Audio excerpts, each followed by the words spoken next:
एक ऐसा नाम जिसके नाम से ही इंडिया में सबसे ज्यादा पॉलिटिक्स होती है और तो और सबसे ज्यादा भाषण दिए जाते हैं, लेकिन हमारे देश में उन्हें ही सबसे कम जाना समझा गया है। डॉक्टर भीमराव अंबेडकर, जिन्होंने हमारे देश का संविधान भी लिखा था। आज रिजर्वेशन के सपोर्ट में भी उन्हीं का नाम लिया जाता है और रिजर्वेशन के अगेंस्ट भी उन्हीं का नाम सामने आता है। लेकिन मुझे लगता है दोनों ही तरफ के लोग एक बहुत बड़ा सवाल पूछने से डरते हैं। क्या रिजर्वेशन वैसे ही चल रहा है जैसे उसे चलना चाहिए था? क्या आज का रिजर्वेशन वैसे ही है जैसे डॉक्टर भीमराव अंबेडकर ने सोचा था? क्योंकि जवाब हाँ है तो इस सिस्टम पर उठने वाले हर सवाल का जवाब भी मिल जाना चाहिए, और अगर जवाब ना है तो सबसे बड़ा धोखा रिजर्वेशन के नाम पर डॉक्टर भीमराव अंबेडकर के साथ ही किया जा रहा है।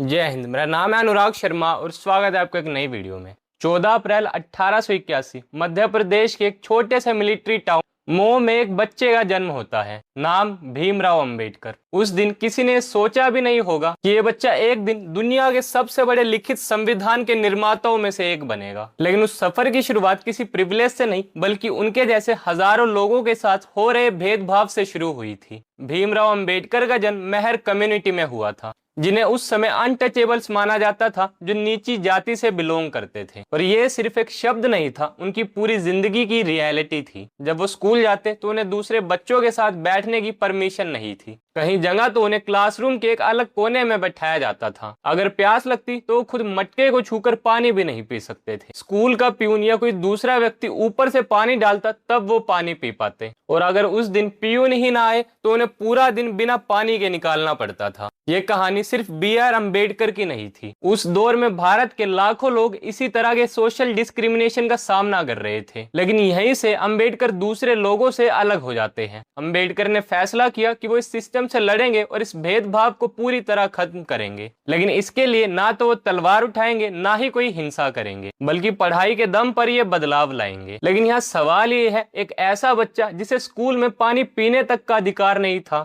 वो आखिर इंडिपेंडेंट इंडिया के कॉन्स्टिट्यूशन का सबसे बड़ा आर्किटेक्ट बन गया। और उनकी जिंदगी के वो कौन से ऐसे एक्सपीरियंसेस थे जिन्होंने रिजर्वेशन जैसी प्रोविजन की सोच को जन्म दिया? और इस वीडियो का सबसे मेन मुद्दा कि आखिर क्या रिजर्वेशन भी आज सोसाइटी में इनइक्वालिटी पैदा कर रहा है? अब इसका जवाब मैं बाद में दूंगा, पहले कहानी पर वापस आते हैं। तो अभी तक तो अम्बेडकर सिर्फ एक स्टूडेंट थे, लेकिन अब उनकी जिंदगी एक नया मोड़ लेने वाली थी। साल 1907 तक उन्होंने अपनी स्कूलिंग पास कर ली थी, और उस दौर में उनकी कम्युनिटी के किसी बच्चे का स्कूलिंग पास करना ही एक बहुत बड़ी बात होती थी। लेकिन वो सिर्फ यही नहीं रुके, बल्कि उन्होंने बॉम्बे यूनिवर्सिटी से अपनी ग्रेजुएशन पूरी करी, जिसके बाद उनकी जिंदगी का सबसे बड़ा टर्निंग पॉइंट आया। बड़ौदा स्टेट के महाराज सयाजी राव ने उन्हें स्कॉलरशिप दी। लेकिन ये स्कॉलरशिप सिर्फ पैसों की मदद नहीं थी, बल्कि एक ऐसे व्यक्ति को मौका दिया जा रहा था जो एक दिन भारत का संविधान लिखने वाला था। भीमराव अपनी आगे की पढ़ाई के लिए अमेरिका पहुंचते हैं, कोलंबिया यूनिवर्सिटी, जहां उन्होंने सिर्फ इकोनॉमिक्स या पॉलिटिकल साइंस नहीं पढ़ी, बल्कि उन्होंने वहां देखा कि कैसे एक मॉडर्न डेमोक्रेसी सोचती है, स्टेट का रोल कैसे होता है। इक्वालिटी का मतलब सिर्फ किताबों में लिखा कोई शब्द नहीं है, बल्कि इंस्टीट्यूशंस के थ्रू उन्हें कैसे इम्प्लीमेंट किया जाता है। फिर कोलंबिया के बाद उनका सफर लंदन तक पहुंचा। लंदन स्कूल ऑफ इकोनॉमिक्स से उन्होंने कई डिग्रियां हासिल करी। लेकिन ये सिर्फ डिग्री कलेक्ट करने का सफर नहीं था, ये उस इंसान की प्रिपरेशन थी जो कुछ सालों बाद इंडिपेंडेंट इंडिया के कॉन्स्टिट्यूशन ड्राफ्टिंग कमेटी का चेयरमैन बनने वाला था। लेकिन इस कहानी का सबसे इंटरेस्टिंग हिस्सा तब शुरू होता है जब वो इतनी पढ़ाई, इतनी डिग्रीज और इतनी क्वालिफिकेशन हासिल करने के बाद इंडिया वापस आते हैं। क्योंकि जब वो भारत लौटे तो क्या सोसाइटी बदल चुकी थी? नहीं, उनकी डिग्रीज भले ही फॉरेन की हो गई हो, लेकिन उनके नाम से जुड़ी कास्ट अब भी वही थी। और शायद उसी दिन अम्बेडकर को ये समझ आ गया कि प्रॉब्लम किसी एक इंसान की सक्सेस या फेलियर की नहीं है, प्रॉब्लम इस सिस्टम की है जहां जाति के नाम पर लोगों के साथ भेदभाव किया जाता है, जिसके चलते उनके सामने एक बहुत बड़ा चैलेंज खड़ा था।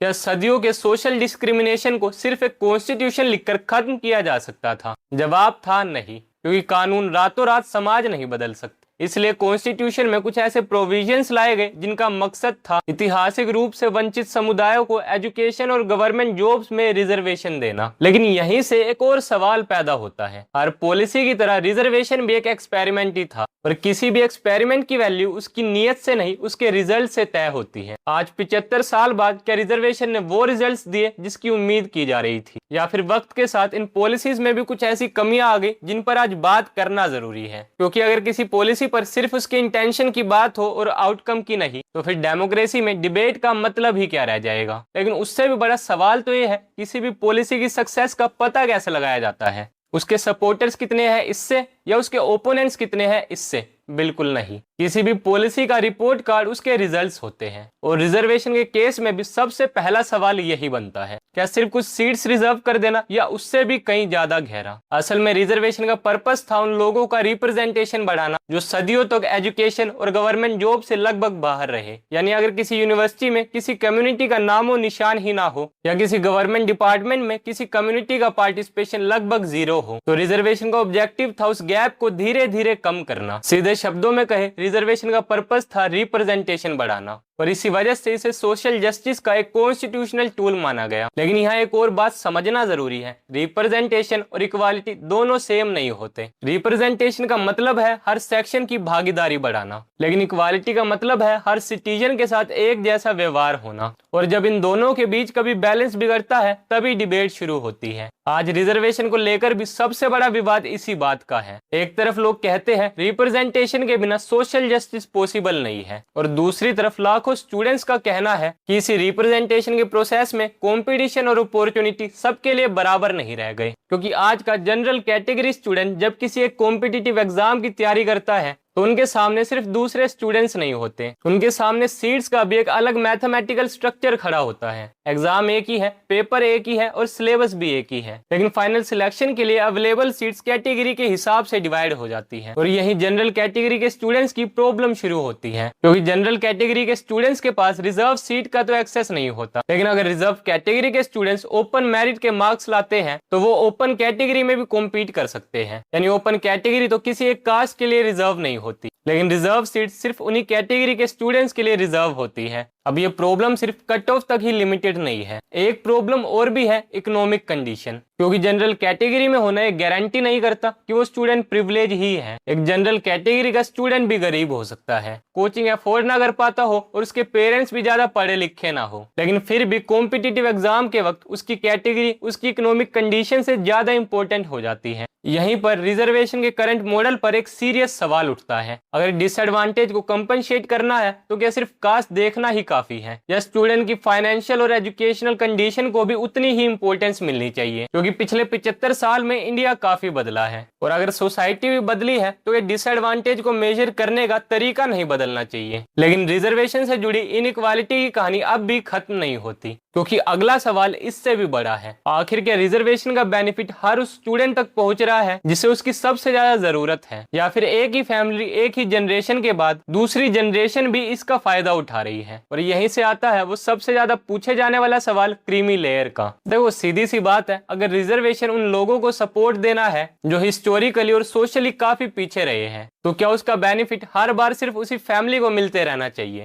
मान लीजिए अगर एक फैमिली रिजर्वेशन के थ्रू एजुकेशन और गवर्नमेंट जॉब में बेनिफिट ले चुकी है और उनके बच्चे पहले से ही बेटर एजुकेशन और फाइनेंशियल पोजीशन में है, तो क्या सिर्फ उन्हें कास्ट के बेसिस पर वही बेनिफिट दोबारा मिलना चाहिए, या सिस्टम को यह भी देखना चाहिए कि कौन ऑलरेडी अपलिफ्ट हो चुका है और कौन अभी भी जेन्युइनली डिसएडवांटेज पर है? और आज ये सवाल सिर्फ जनरल कैटेगरी के स्टूडेंट्स ही नहीं पूछ रहे, बल्कि रिजर्व कम्युनिटीज के अंदर भी इस पर बात होती है कि रिजर्वेशन का बेनिफिट सबसे जरूरतमंद लोगों तक कितना पहुंच रहा है। और अगर एक पॉलिसी का ऑब्जेक्टिव अपॉर्चुनिटी को उन लोगों तक पहुंचाना है जो सोशली काफी पीछे रह गए, तो उस पॉलिसी का सबसे इंपॉर्टेंट टेस्ट तो ये भी होना चाहिए कि क्या इसका फायदा उन सबसे ज्यादा जरूरतमंद लोगों तक पहुंच भी रहा है या नहीं। लेकिन रिजर्वेशन की प्रॉब्लम सिर्फ बेनिफिट किसे मिल रहा है और किसे नहीं, यहीं तक लिमिटेड नहीं है।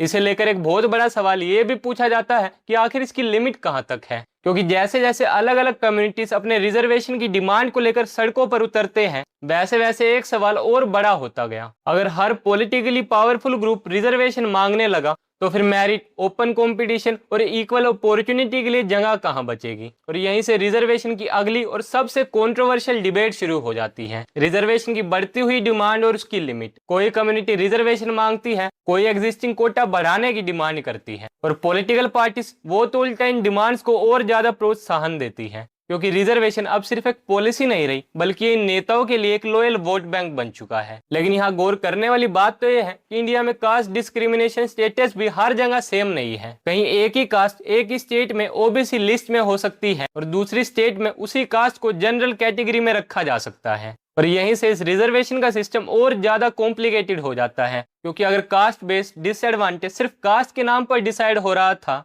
तो फिर सवाल ये उठता है, क्या एक ही कास्ट स्टेट की बाउंड्री क्रॉस करते ही अपनी सोशल और इकोनॉमिक पोजीशन ही बदल लेती है। मान लीजिए एक स्टूडेंट किसी पर्टिकुलर कास्ट से बिलोंग करता है और अपने स्टेट में उसकी कास्ट ओबीसी लिस्ट में इंक्लूडेड है, तो उसे ओबीसी रिजर्वेशन का बेनिफिट मिल सकता है। लेकिन अगर वही स्टूडेंट किसी दूसरी स्टेट में शिफ्ट हो जाए तो ये जरूरी नहीं है कि उसे उस स्टेट की ओबीसी रिजर्वेशन का बेनिफिट मिल जाए। तो यहाँ सवाल ये है, अगर रिजर्वेशन का फाउंडेशन हिस्टोरिकल और सोशल डिस्क्रिमिनेशन के बेस पर हुआ था तो आज वो डिस्क्रिमिनेशन स्टेट वाइज कैसे बट गया? तो इसके पीछे का कारण कास्ट डिस्क्रिमिनेशन है ही नहीं बल्कि रिप्रेजेंटेशन है। यानी अगर किसी कास्ट या कम्युनिटी का किसी पर्टिकुलर फील्ड में बिल्कुल ना के बराबर या बहुत कम पार्टिसिपेशन है तो उन्हें उस फील्ड में रिजर्वेशन देकर उनका रिप्रेजेंटेशन बढ़ाना, जो कि सोशली और मोरली दोनों तरह से गलत है। आप खुद सोचकर देखिए, किसी व्यक्ति को इस बेस पर मेडिकल की सीट दे देना क्योंकि उनकी कास्ट या कम्युनिटी के लोगों का उसमें रिप्रेजेंटेशन कम है तो उन्हें रिजर्वेशन देकर कम मार्क्स पर भी एडमिशन मिल जाता है। लेकिन जब ऑपरेशन के समय जब पेशेंट जीने मरने की हालत में होगा तब वहां उसका रिजर्वेशन तो काम नहीं आएगा बल्कि उसकी स्किल्स और नॉलेज ही मैटर करेगी, जिसका फैसला तो एग्जाम रिजल्ट से ही तय होता है। लेकिन वहां तो उन्हें ऑलरेडी रिजर्वेशन मिला हुआ है तो ये गलत नहीं तो और क्या है? अब ऐसी बात नहीं है कि मैं रिजर्वेशन के खिलाफ हूँ, मैं रिजर्वेशन के बिल्कुल खिलाफ नहीं हूँ। अगर वो रिजर्वेशन किसी ऐसे व्यक्ति को दिया जा रहा है जो उस पोस्ट या सीट के लायक हो और उसने उसे हासिल करने में खूब मेहनत करी हो, लेकिन उसे वो पोस्ट या सीट सिर्फ इसीलिए ना मिल पा रही हो क्योंकि वो लोअर या बैकवर्ड कास्ट से बिलोंग करता है, तो ऐसे में रिजर्वेशन बिल्कुल दिया जाना चाहिए